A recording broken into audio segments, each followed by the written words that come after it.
A routine hospital visit turns into a life-changing moment when Tom Hanks overhears a desperate couple struggling to save their daughter's life. What starts as a quiet act of compassion spirals into an extraordinary story that will leave you inspired. How far will kindness go to change lives? Stay tuned to find out, and let us know in the comments where you're watching from today. Don't forget to like and subscribe for more uplifting stories. The hospital's lobby buzzed with activity, nurses hustling to and from the reception desk, patients shuffling quietly to their next appointment. At one corner, a group of children giggled softly, tugging at their parents' hands, and in another, a nervous young couple clutched a clipboard, their eyes scanning forms they could barely understand.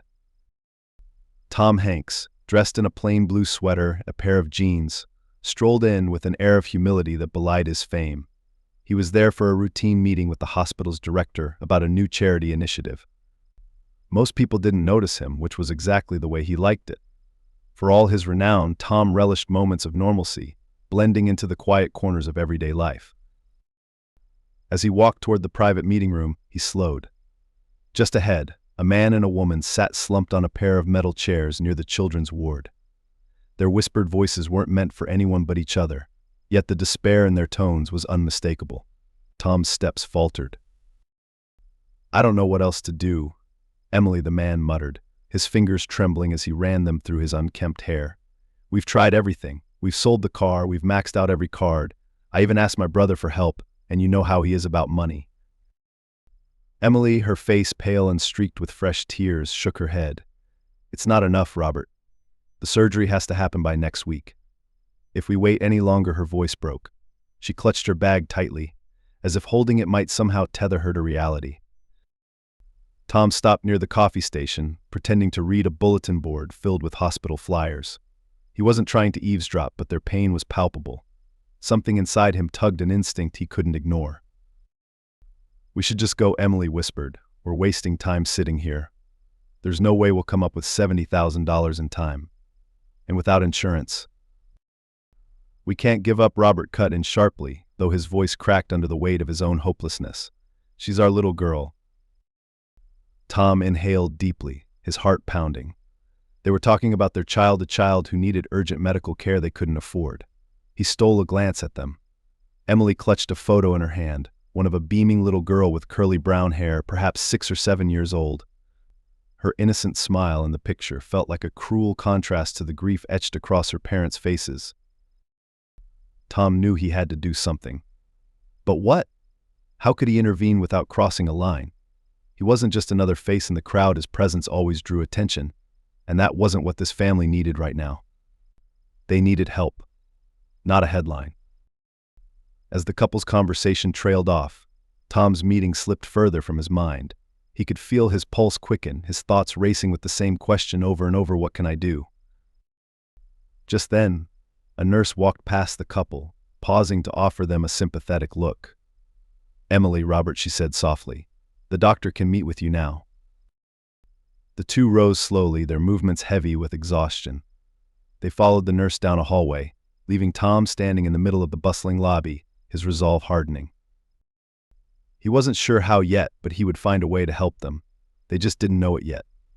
Tom leaned against the coffee station, his hands resting on the edge of the counter as he tried to collect his thoughts. The sight of Emily and Robert disappearing down the hallway played over in his mind, their desperation etched into his memory. He knew he couldn't walk away from this, not now. After a moment, he pushed himself upright. Glancing around the lobby, he spotted a nurse behind the reception desk and approached her cautiously. Her name tag read Lisa, and her warm smile suggested a patience born of years in healthcare. "Excuse me," Tom began, his voice low. "Could I trouble you for some information? About a family in need." Lisa looked up, her smile faltering as recognition lit her eyes. "Oh my goodness, Mr. Hanks. It's an honor to meet you." She immediately lowered her voice, leaning in slightly. "How can I help you?"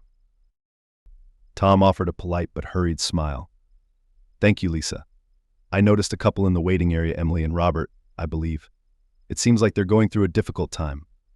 Is there anything you can tell me about their situation?" Lisa hesitated, her eyes flickering with uncertainty. "I'm not sure I can share much. It's private medical information." "I completely understand," Tom replied, his tone earnest. I don't want to overstep. But if there's a way I could help without them knowing it's me. Lisa studied him for a moment, then sighed. They're here about their daughter, Sophie. She's been in and out of this hospital for the last 6 months. She has a congenital heart defect, and her condition has worsened. The doctors say she needs surgery soon, but her voice trailed off. Tom nodded. But they can't afford it. Exactly, Lisa said, her expression heavy. Without insurance, the costs are overwhelming. It's heartbreaking. Sophie's such a sweet little girl, always smiling even when she's hooked up to machines. Tom felt a lump rise in his throat. He glanced down the hallway where Emily and Robert had disappeared moments ago. What happens if they can't pay? Lisa hesitated, her eyes darting around the busy lobby. They're trying to work out some options with the hospital, but she shrugged helplessly. These things don't move fast enough, and time isn't on their side. Tom clenched his jaw, his mind racing. He thanked Lisa for her time, then retreated to a quiet corner of the lobby. Pulling out his phone, he scrolled through his contacts until he found the name of his financial advisor, John. After a deep breath, he hit the call button. Tom. Good to hear from you, John answered cheerfully. What's up? I need your help, Tom said, keeping his voice steady. There's a family at the hospital right now. Their little girl needs surgery, and they can't afford it. Can we do something, quietly? There was a pause on the other end. You mean you want to cover the cost? Yes, Tom said firmly. But it has to be anonymous. No press, no fanfare. Can you handle that? John's voice softened. Of course, Tom. Send me the details and I'll coordinate with the hospital's billing department. We can set it up as a private donation. Tom exhaled, relief washing over him. Thank you, John. I'll follow up with the hospital and get back to you. After hanging up, Tom approached the reception desk again, where Lisa was busy with paperwork. He waited until she looked up, then spoke softly. Lisa, I'd like to help with Sophie's surgery. Can you point me to someone in billing? Lisa's eyes widened in surprise, then softened with gratitude. You're really something else, Mr. Hanks. I'll get the administrator for you. A few minutes later, Tom was seated in a small office with the hospital administrator, a sharp but compassionate woman named Janet. He explained his intentions, emphasizing the need for discretion. This family has enough on their plate, Tom said. I don't want them to feel indebted or uncomfortable. Can we make it happen anonymously? Janet nodded thoughtfully. We can set it up as a contribution to our patient assistance fund. That way it'll look like it came through our internal resources. I'll take care of the details. Perfect, Tom said, his shoulders relaxing for the first time since he overheard Emily and Robert in the lobby. Thank you, Janet. As he walked back toward the lobby, Tom's steps felt lighter. But his work wasn't done yet. He needed to ensure that Emily and Robert could focus entirely on their daughter without the weight of financial despair hanging over them. Before leaving, he paused near the children's ward. Through a small window, he glimpsed Sophie sitting on a hospital bed, her tiny frame dwarfed by the wires and monitors surrounding her. She held a stuffed rabbit in her hands, her lips forming a faint, tired smile as she talked to a nurse. Tom's chest tightened. In that moment, he resolved to see this through, no matter what it took. Tom stepped into the cool evening air outside the hospital, his heart still racing. He pulled his phone from his pocket and started typing an email to Janet, ensuring every detail of the donation process was clear. As he hit send, he realized he couldn't just leave everything in someone else's hands. This wasn't just about the money, it was about making sure Sophie's family got through this crisis with as little stress as possible. As he walked toward his car, Tom's thoughts churned. Anonymity was critical, but that didn't mean he couldn't do more behind the scenes. He called John back. John, I need a little extra help, Tom said as he leaned against his car door. Once the payment is processed, can you keep an eye on the situation? Make sure the family doesn't face any unexpected bills, hotel stays, meals, whatever they need. Consider it done, John replied. I'll arrange for a liaison with the hospital to keep things running smoothly. You're a good man, Tom. Tom smiled faintly, but the weight in his chest didn't lift. He knew he'd done the right thing, but there was something else nagging at him, a desire to be closer to the family, to truly understand their struggles. But he had to tread carefully. This wasn't about him. The next day, Tom returned to the hospital under the pretense of meeting Janet again. In truth, he wanted to check on Sophie and her parents. He loitered near the pediatric wing, careful not to draw attention. Through the small window in Sophie's room, he saw Emily and Robert sitting by her bed. Emily was gently brushing Sophie's hair, her movements tender but weary. Robert sat slouched in a chair, his face buried in his hands. Sophie, pale and fragile, clutched her stuffed rabbit tightly, her smile gone. Tom's chest tightened. They looked utterly drained, like they were carrying the weight of the world on their shoulders. He turned away, unable to bear the sight. Yet, as he walked down the hall, he ran into Lisa, the nurse he had spoken to the day before. Mr. Hanks, Lisa greeted him warmly. "I heard about your donation. The family doesn't know yet, but it's going to change everything for them." Tom nodded, glancing back towards Sophie's room. "How are they holding up?" Lisa sighed, her expression softening. "It's been hard. They're wonderful parents, but this has taken a toll on them. They've been sleeping in shifts in the waiting room to stay close to Sophie." Tom's mind raced. He couldn't offer them emotional peace, but he could ease their burdens. "Do you think the hospital could arrange a hotel room for them? Somewhere nearby so they can rest properly?" Lisa's eyes brightened. "That's a wonderful idea. I'll talk to Janet about it." Satisfied, Tom thanked Lisa and walked to a quieter part of the hospital. He called John again, this time outlining his next steps. "John, I want to cover the family's stay in a hotel and set up a meal plan for them while they're here," Tom said firmly. "And I'd like to include some small comforts for Sophie, books, toys, whatever will make her smile." "Tom, you've got a big heart," John replied. "I'll coordinate everything." Later that evening, as Tom prepared to leave the hospital, he passed Sophie's room one last time. This time he noticed a nurse crouched beside Sophie's bed, reading to her from a picture book. Sophie's tiny giggle floated through the partially open door, a sound that felt like sunlight breaking through clouds. Tom smiled softly. This wasn't just about paying for surgery, it was about giving Sophie a chance to laugh again, to reclaim the innocence that illness had stolen from her. Before leaving, Tom stopped by the gift shop. He picked out a small, cheerful balloon and a colorful blanket covered in cartoon rabbits. He paid for the items, leaving a note with the cashier. The note read, "For Sophie, sending smiles your way from a friend." Tom knew the gift was small compared to what he was doing behind the scenes, but he hoped it would bring a little comfort to the girl who had captured his heart. As he drove away from the hospital that night, Tom felt a flicker of peace. He couldn't fix everything, but he was doing what he could. And sometimes that was enough. The hospital lobby hummed with its usual energy as Tom returned the next day, a baseball cap tugged low over his face. It wasn't the first time he'd used this subtle disguise to slip under the radar. While anonymity was key, today he wanted to be close enough to witness how his efforts had begun to take shape. In the waiting area outside the pediatric wing, Emily and Robert sat, their faces etched with exhaustion but carrying a spark of hope. Lisa, the nurse, approached them with a warm smile, holding a clipboard in one hand. "Emily, Robert," she began, her voice gentle, "I have some good news. The hospital has secured funding for Sophie's surgery. Everything is covered, and we're moving forward with scheduling it as early as tomorrow." Emily blinked, her hands flying to her mouth as tears spilled down her cheeks. "What? How ... how is that possible? I thought." Robert leaned forward, his brow furrowed in disbelief. "Are you saying we don't have to pay anything? Not even for the post-op care?" Lisa nodded, her eyes shimmering. "Not a penny. Someone made an anonymous contribution to our patient assistance fund. It's enough to cover everything Sophie needs." Emily broke into a sob, burying her face in Robert's shoulder. Robert, overwhelmed, placed a protective arm around his wife. His own tears glistened, but his voice trembled with gratitude. "I don't know who they are, but they've saved our little girl's life."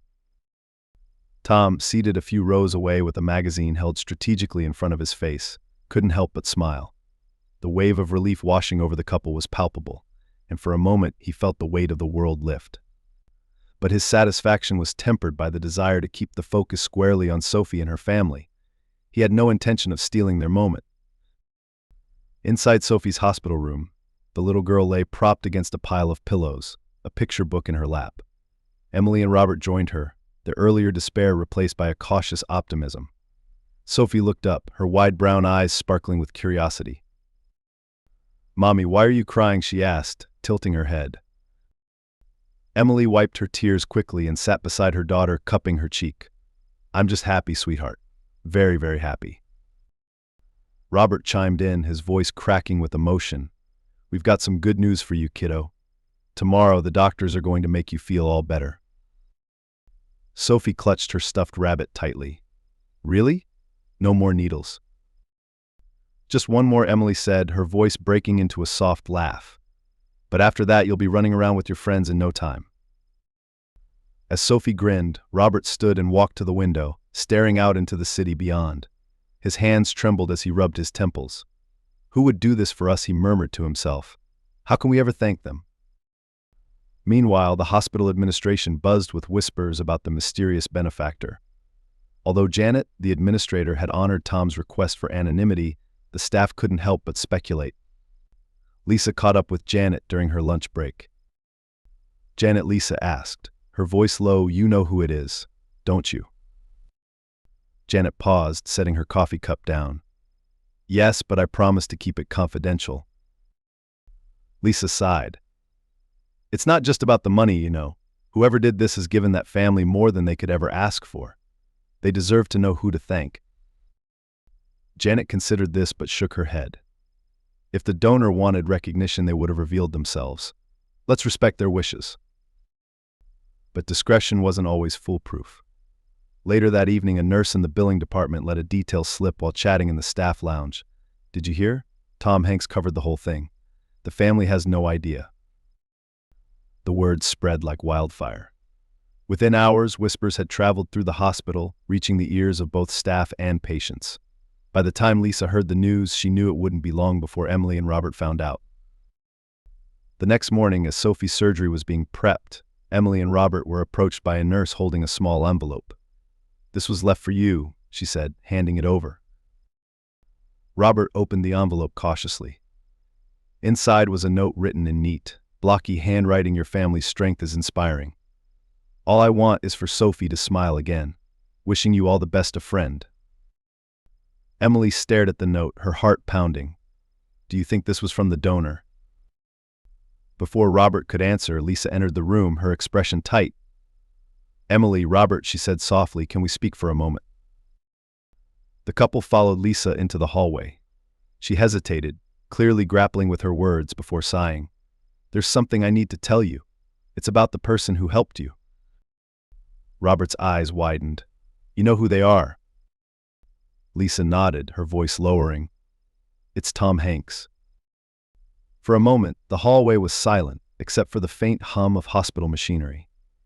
Emily blinked rapidly, her lips moving soundlessly as she processed the information. "Tom Hanks," Robert repeated, his voice a mixture of awe and confusion. "The actor?" "Yes," Lisa confirmed. "He's been visiting the hospital for a charity initiative, and when he heard about Sophie, he stepped in. But he wanted to keep it anonymous." Emily's hands flew to her chest. "I can't believe it. How can someone be so generous?" Lisa smiled gently. "He didn't do it for recognition. He did it because he cared." Word spread quickly, and by the time Sophie was taken into surgery, the hospital was buzzing with excitement. Media inquiries began flooding in, but Tom, true to his word, refused to comment. Instead, he spent the day quietly sitting in the hospital cafe, hoping to hear news of Sophie's progress. Hours later, the surgeon emerged from the operating room with a smile. The surgery was a success. Sophie's going to be just fine. Emily and Robert clung to each other, their tears of joy flowing freely. They thanked the surgeon profusely, but their gratitude extended beyond the operating room. "We have to thank him," Emily said firmly. "I don't care if he wants to stay anonymous. He saved our daughter's life." When Emily and Robert finally found Tom in the cafe, he was seated in a corner, nursing a cup of coffee. They approached him cautiously, their emotions raw and overwhelming. "Mr. Hanks," Robert began, his voice trembling. Tom looked up, surprised. He recognized them instantly and smiled sheepishly. "Hi." Emily couldn't hold back her tears. We just found out ... about everything you did for us. We don't even know how to thank you. Tom rose, his hands raised gently. Please, you don't have to thank me. I'm just glad Sophie's okay. But why? Emily asked, her voice cracking. You don't even know us. Tom's expression softened. I heard your story, and I couldn't stand by. I have the means to help, so I did. That's all there is to it. Robert extended his hand, gripping Tom's firmly. You didn't just help, you gave us hope when we thought we had none. That's something we'll never forget. As they talked, Tom urged them to focus on Sophie's recovery and not on him. But as he walked them back to Sophie's room, his heart swelled with a quiet pride. He hadn't just given Sophie a chance at life, he'd reminded her family, and perhaps even himself, of the power of compassion. The days following Sophie's surgery were a whirlwind of relief, gratitude, and unexpected attention. As Sophie's condition steadily improved, Emily and Robert became fixtures in the pediatric ward, their laughter and hopeful smiles a stark contrast to the despair they had carried just days before. Sophie, now sitting up in bed and happily coloring in a notebook, filled the room with a newfound energy that lifted everyone's spirits. But outside the walls of Sophie's hospital room, a ripple effect was already taking hold. The story of Tom Hanks' generosity had quietly begun to spread, first among hospital staff, then to a handful of patients, and finally into the wider community. Despite Tom's insistence on anonymity, his actions struck a chord with everyone who heard the tale.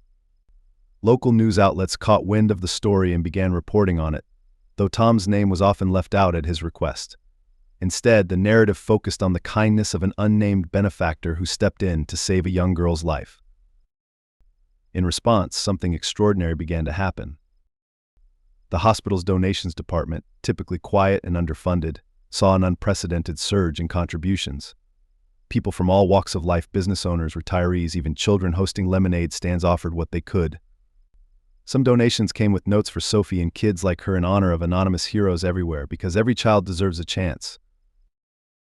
Janet, the hospital administrator, was floored by the outpouring. In all my years here, I've never seen anything like this, she admitted to Lisa during a late-night shift. It's not just about the money, it's about people wanting to be part of something bigger, something good. Lisa nodded, a proud smile spreading across her face. Tom may not want the credit, but he's inspired something incredible. People are remembering that we all have the power to help. The donations enabled the hospital to expand its patient assistance fund, ensuring that more families like Sophie's could access the care they needed without the burden of financial ruin. Beyond the money, volunteers poured in, eager to lend their time reading to children in the pediatric ward, cooking meals for families staying long-term, or simply offering support to those who needed it. In the weeks following Sophie's surgery, the family found themselves at the center of a growing movement. Robert, once reserved and hesitant to share his emotions, began speaking at small community events, sharing their journey and urging others to give back in whatever ways they could. At one such gathering in a local church hall, Robert stood before a packed room, his voice steady but emotional. We were at the end of our rope, he said, holding Emily's hand tightly. We thought there was no hope left for Sophie. Then someone we didn't even know stepped in and changed everything. I can't put into words what that meant to us, but I can tell you this kindness is contagious. If someone helped us, then it's our job to pay it forward. The room erupted into applause, and afterward people lined up to thank him, many sharing their own stories of struggles and triumphs. Emily, cradling Sophie in her lap, felt overwhelmed by the sheer outpouring of love and support.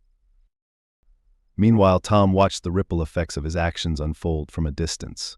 Though he declined every interview request and avoided public acknowledgement, he couldn't help but feel a deep sense of fulfillment as he followed the updates online. The movement that had grown out of a single act of kindness wasn't just about Sophie anymore, it was about a community coming together to lift each other up.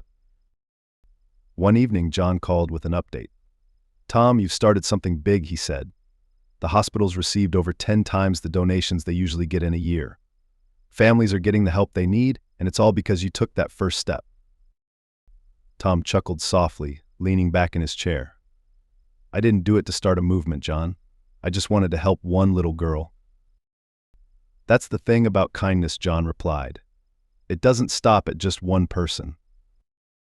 As Sophie grew stronger, the family began planning their return home. On their last day at the hospital, Emily and Robert organized a small thank you event in the pediatric ward. They invited the nurses, doctors, and staff who had supported them through their journey, bringing cupcakes and handmade thank you cards from Sophie. At the event, Emily spoke with tears in her eyes.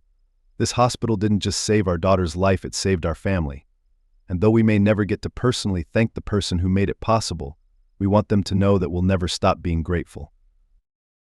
Lisa, standing in the back of the room, felt a lump in her throat as she listened. She glanced at Tom, who had quietly slipped into the gathering and was standing inconspicuously near the door, his cap pulled low. Their eyes met briefly, and Lisa offered him a subtle nod of acknowledgement. He returned it with a small smile before turning to leave. Tom didn't need to hear the rest of the speeches or stay for the hugs and gratitude. He had done what he set out to do, and now it was time to step back. As he exited the hospital, the evening sun bathed the city in a warm, golden glow. Tom paused for a moment, breathing deeply. The air felt lighter, freer, as if the weight of his earlier doubts had finally lifted. In the distance, a group of children played outside, their laughter filling the air. Among them, he spotted Sophie, her bright curls bouncing as she chased a balloon that had slipped from her hand. Emily and Robert stood nearby, their faces relaxed and full of joy. Tom watched for a moment longer, a quiet satisfaction settling in his chest. Without a word, he slipped away, leaving behind a legacy of hope that would continue to grow, touching lives far beyond what he could have ever imagined. The glow of the afternoon sun poured into Sophie's bedroom as she sat cross-legged on her bed, carefully drawing a colorful landscape on a large sheet of paper. The markers in her hands flew across the page with the joyful abandon of a child who had her whole life ahead of her. Her stuffed rabbit sat propped beside her, an ever-watchful companion.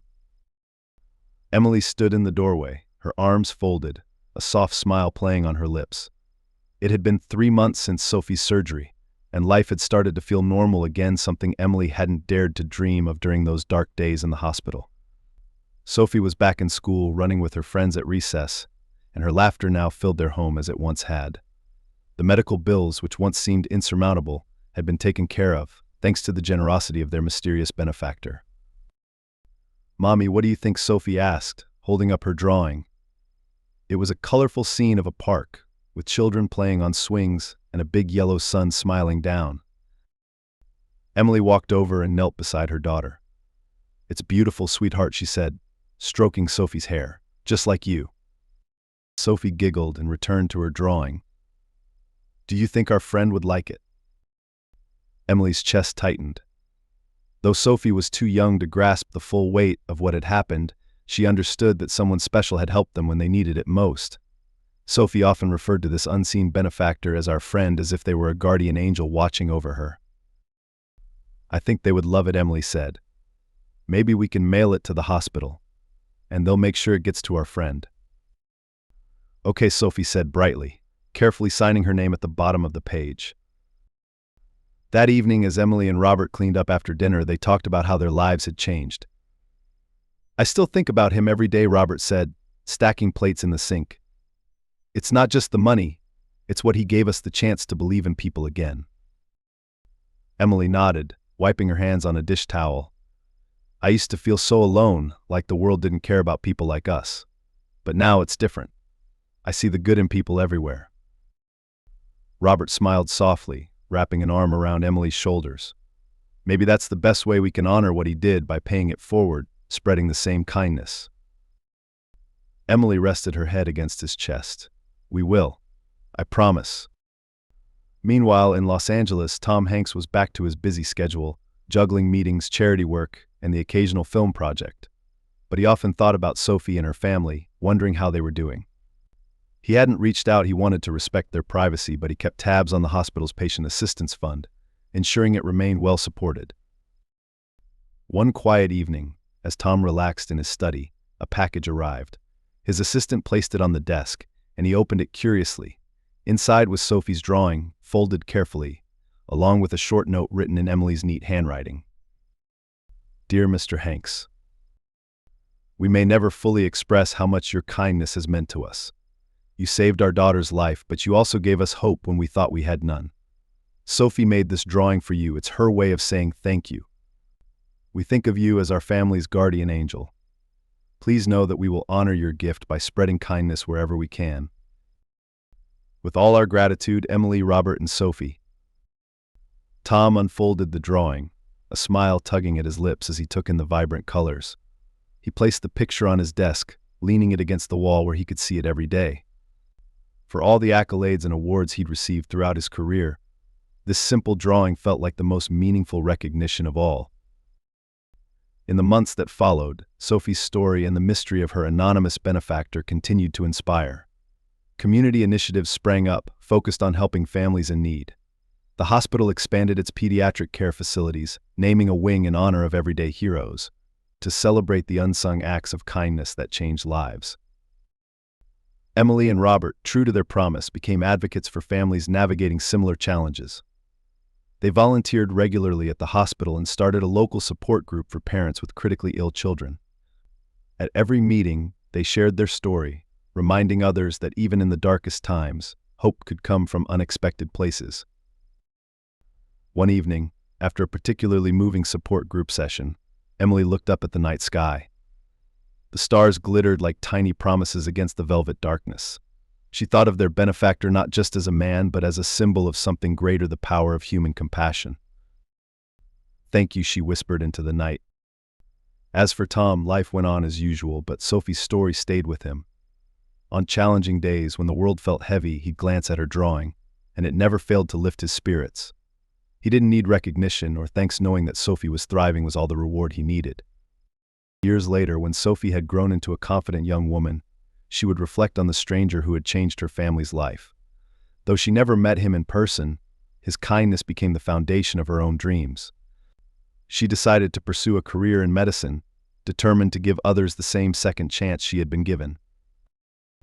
The story of Sophie, her family, and the quiet hero who came to their rescue reminds us all that the smallest acts of kindness can create ripples far beyond what we can imagine.